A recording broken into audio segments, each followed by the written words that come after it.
The Saiyan Saga, considered a benchmark of power scaling to the point that people debate Raditz against some of the most popular fictional universe's strongest characters. I did go over what if the Saiyans invaded the One Punch Man universe before, but now we'll go over the reverse of that hypothetical. What if Boros fought the Z Fighters? 20 years ago, Boros was told by a seer he would find the fight of his life on the planet Earth. On his way, a Namekian gave him some bad directions and he ended up on the Dragon Ball Earth in the Saiyan Saga, and he must confront Earth's defenders. Now, I couldn't tackle this topic alone, so I got Dragon Ball expert Mr. Perfect Cell. Yo, what's good? First things first, I would like to thank Professor Fiction for having me on here, and secondly, I would like to introduce myself. I am Mr. Perfect Cell, but you guys can just call me Cell, and I would like to think I have a lot of experience when it comes to scaling Dragon Ball, and I have made quite a bit of content on it, which is why I'm here today. Yeah, Cell does a lot of Dragon Ball content, so if you guys like that, go subscribe to him. We'll be collabing on his channel at some point as well, so you won't want to miss that either. As you guys can expect, I'll be doing the One Punch Man scaling, and Cell will be doing all the Dragon Ball scaling. And then we'll conjoin our opinions at the end to let you guys know whether the Z Fighters can stop this alien invasion, or if the Dominator of the universe is too much for Earth's heroes. With that in mind, let's get started. Scaling Boros is a lot more contentious than you might think due to a myriad of contrasting statements and interpretations. Generally, people scale Boros to either multi-continental, planetary, or star level. The first is the easiest to digest, as in the manga, Boros claims he will wipe out the Earth's surface, which is multi-continental. If you're a manga purist, this is okay. However, as we'll see, more modern statements call this into question. The second argument that Boros is a planet buster is based on the anime, in which Boros claims to wipe out the entire planet. But that's anime only, Professor, you're probably saying, frickin' nerd. But season 1 of the anime was heavily worked on by One and Murata to the point he supervised all the OVAs and wrote the audio dramas which are confirmed to follow the anime. The anime staff went so far as to not even include Saitama cooking a certain food without One's approval. It's very apparent the anime is a relevant source, unless you want to be a contrarian, and if One didn't want Boros to be a planet buster, he would have asked the anime staff to change it. Both One Punch Man guidebooks, the Hero Encyclopedia and the Secret Compass, also say Boros is capable of destroying planets. The collapsing star roaring cannon is referred to as a roar of despair to destroy the Earth, and the compass says his latent energy is enough to blast away entire planets. Boros' latent energy is more than likely referring to his power release state, which is called his true power. Meteoric burst is not actually a transformation, but more of a power-up or ability that magnifies his energy, not increases it. Therefore, Boros is arguably planet level even in his released state. This is backed up by feats from weaker characters such as Orochi, Psychos Orochi, and Garo, all of which have multi-continental to small planetary feats. Boros outscales this due to Saitama before he even goes bald was unaffected by Tatsumaki's full power telekinesis, but considered Boros strong and arguably the strongest he's ever fought. Tatsumaki, while arguably holding back, can one-shot Psychos Orochi, who's obviously way stronger than Orochi. I'll get more into why he's stronger than Garo in the speed section, but regardless, the feats in the manga, guides, and anime back up Boros being planet level. You can just say One wanted to retcon Boros being a surface wiper and decided to call him a planet buster in all future material. The last argument for Boros is using the anime compass, which calls the collapsing star roaring cannon formidable enough to destroy a star. This gets into some translation wars since you can technically translate it to either planet or star, and I've seen some translators say either one of them. We'll go over it still, but just know it's not very concrete. It could be translated either way. Speed is also very contentious due to a portion of the fanbase that don't think you can scale Boros to other characters. Even on his own, Boros wasn't at all scared after Saitama casually reacted to rocks at near the speed of light, and Murata confirming Boros kicked Saitama at the moon at light speed. We can scale Boros to the likes of Flashy Flash, someone who Saitama only considers kinda fast, whereas Boros genuinely surprised him with his speed. While Saitama does get stronger over time, it seems like his frame of reference doesn't change. Despite getting so strong, he makes his past self look insignificant from just a day prior. Saitama was still able to recognize how fast Genos got with his recent upgrades in the manga. Flash has numerous statements of being light speed or faster than light, and his battle with the ninja duo, Galewind and Hellfire, was calculated at several times the speed of light, up to 8 times, seeing as Golden S could react to an amped Atomic Samurai. Kamikaze, while barely even trying, can react to a beam of light and chop it in half at 4.1 times the speed of light.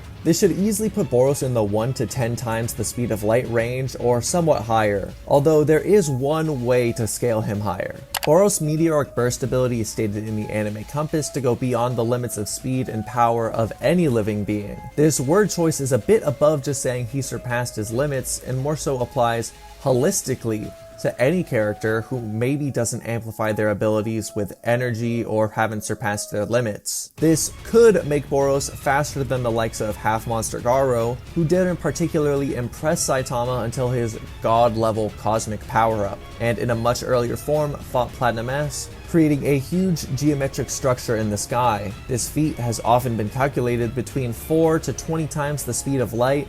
Me and Cell will discuss Boros' abilities and how they interact with Goku during the breakdown later, so for now, let's just start talking about the Z Fighters. Just like with Boros, there are multiple ends that you could scale Goku and the rest of the Z Fighters, that being planetary, large planetary, and star level.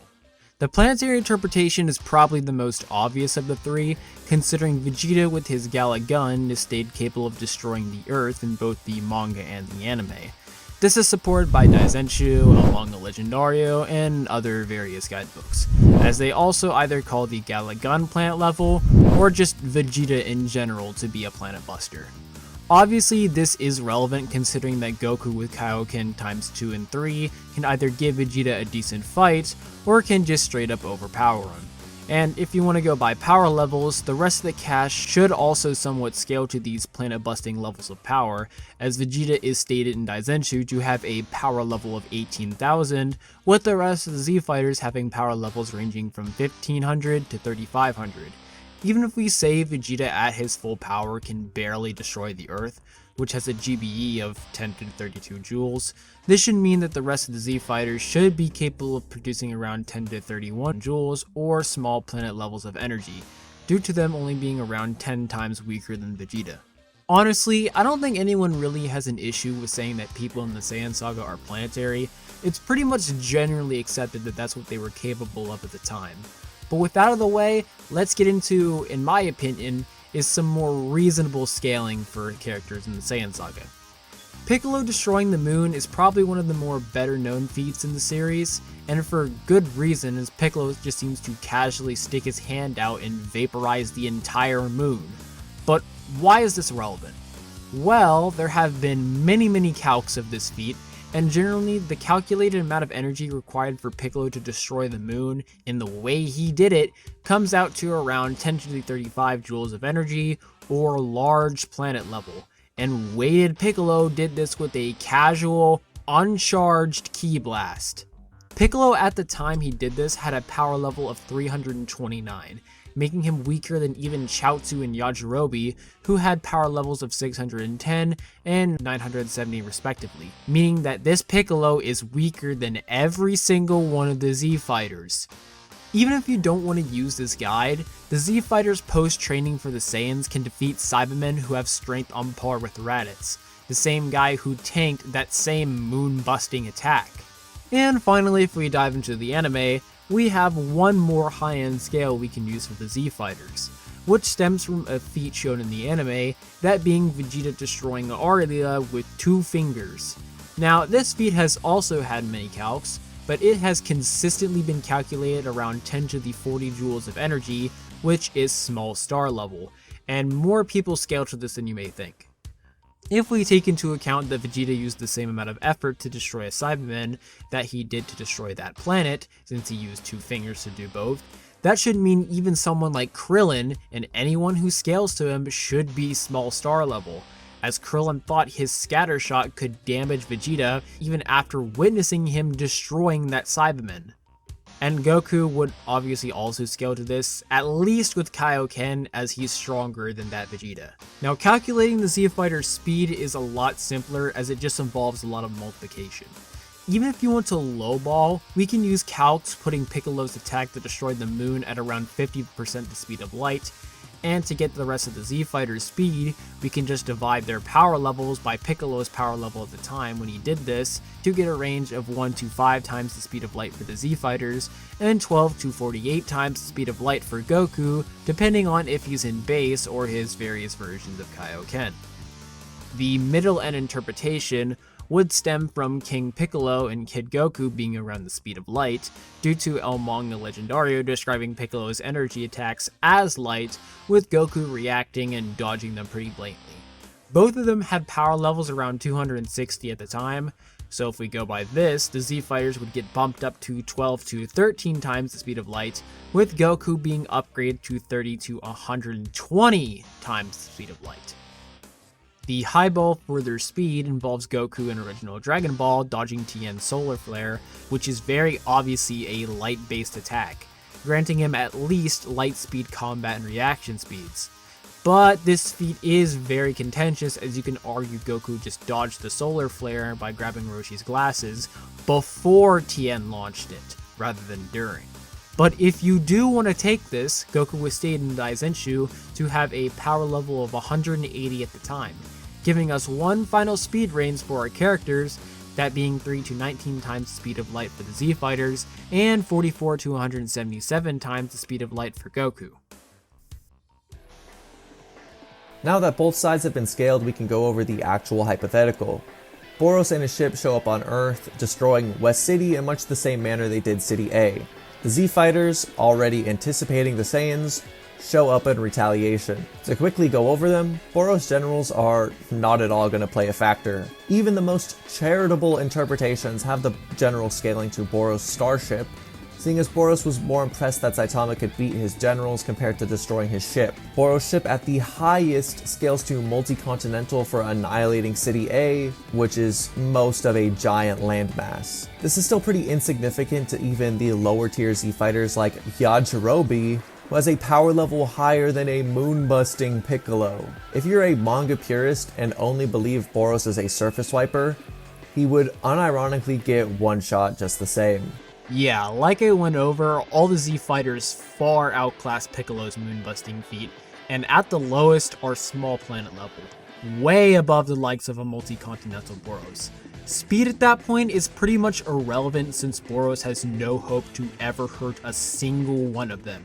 But if we go with more consistent arguments for Boros and say he is a planet buster, things become more interesting since Goku at his lowest should also be planetary. Their speed also does scale around the same level, with Boros being far faster than Flashy Flash, who's in between 1 to 10 times the speed of light, and Goku is around 12 times the speed of light in base form.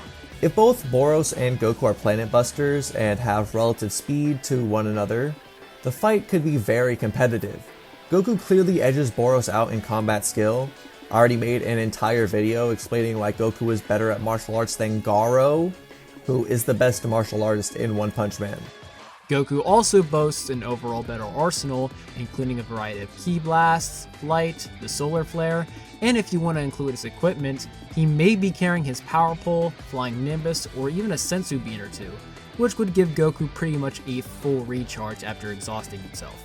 Boros' only real saving grace is regeneration, since any damage Goku does can be healed, and if Goku uses the Kaioken, which breaks his body at the expense of greater power, it could benefit Boros even more.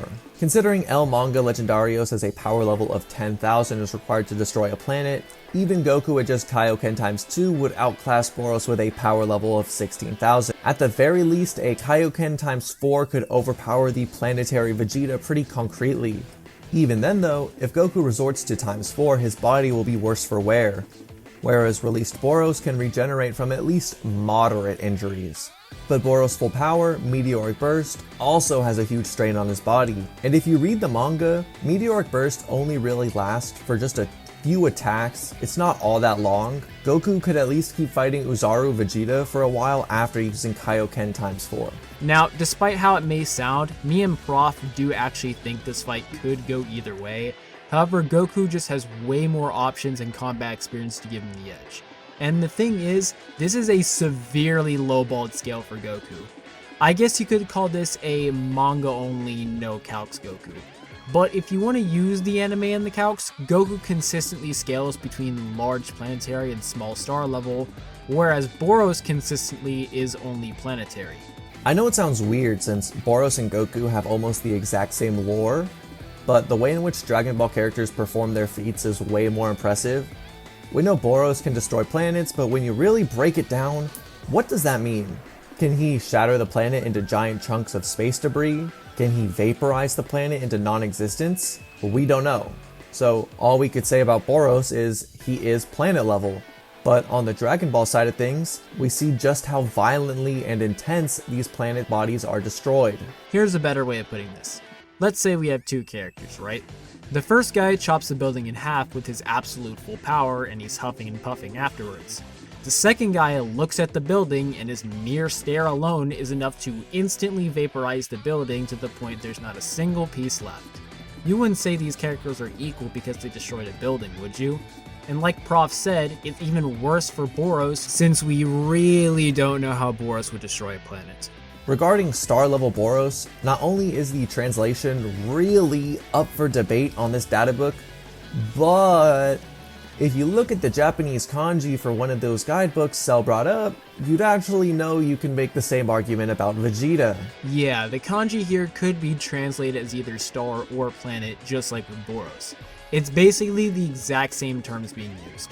And Vegeta does have feats to actually back this up, like casually blowing up Arlia with 2 fingers, which like I said before, has been calced to small star level.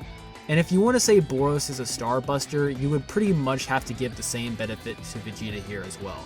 And, well, if you think the Arlia feat doesn't count because it's anime only, the guide that says Boros is a star buster is an anime only guide. So, yeah.